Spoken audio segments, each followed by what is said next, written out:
அன்பான மக்களே, நம்மளோட மகாநதி சீரியலில் இன்றைக்கான எபிசோடில் இந்த விஷயத்தை பற்றி பேசியே ஆகணுங்க.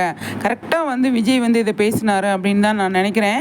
என்ன அப்படின்னு சொல்லி பார்த்தீங்க அப்படின்னா, வெண்ணிலா இவ்வளோ தூரம் இறங்கி விஜயை அசிங்கப்படுத்தணும் அப்படின்னு நினச்சதுக்கப்புறமா விஜய் இருக்கிற விஷயத்தெல்லாம் சொல்லி தான் ஆகணும் அப்படிங்கிறதுனால அவர் என்ன சொல்கிறாரு, இப்போ தான் எனக்கு புரியுது, நீ என்கிட்ட பணம் இருக்குன்றதுக்காக தான் நான் பணக்காரன் அப்படிங்கிறதுக்காக தான் நீ பழகிருக்க.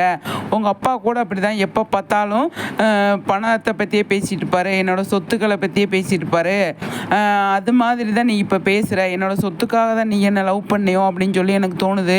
அது மட்டும் இல்லை, நான் உனக்கு ரிங் போட்டது கூட என்னை நீ பிளாக்மெயில் பண்ணி தான் நீ ரிங்கு போட வச்ச, அது கூட எனக்கு தெரியும். இப்போ தான் எல்லாத்தையும் கனெக்ட் பண்ணி பார்க்கும்போது எல்லாருமே சேர்ந்து என்னோட பாசத்தை என்னோட லவ்வை நீங்கள் இது பண்ணலை, என்னோட பணத்தையும் என்னோட சொத்தையும் தான் நீங்கள் டார்கெட் பண்ணி என் கூட பழகியிருக்கீங்க. இப்போ நீ பேசுகிறதெல்லாம் பார்க்கும்போது எனக்கு அப்படி தான் இருக்குது அப்படிங்கிற மாதிரி.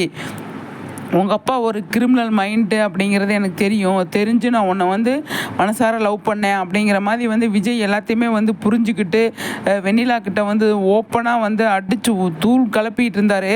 அதில் தான் அன்பு மேட்டர்னு சொல்லுவார், எங்கள் சித்தப்பா உன்னை பிளாக்மெயில் பண்ணி விரட்டிட்டாரு அப்படின்னு சொல்கிறீல்ல, உங்கள் அப்பாவை பற்றி எங்கள் சித்தப்பாவுக்கு தெரிஞ்சதுனால தான் அவர் அனுப்பியிருப்பார் அப்படிங்கிற மாதிரி விஜய் சொன்னார். அது பயங்கர உண்மை. நம்ம ஆல்ரெடி நம்ம கமெண்ட்ஸ்லாம் பார்த்தீங்க அப்படின்னா நிறைய ரொம்ப நாளைக்கு முன்னாடியே இதை பற்றியெல்லாம் நம்ம பேசியிருந்தோம்.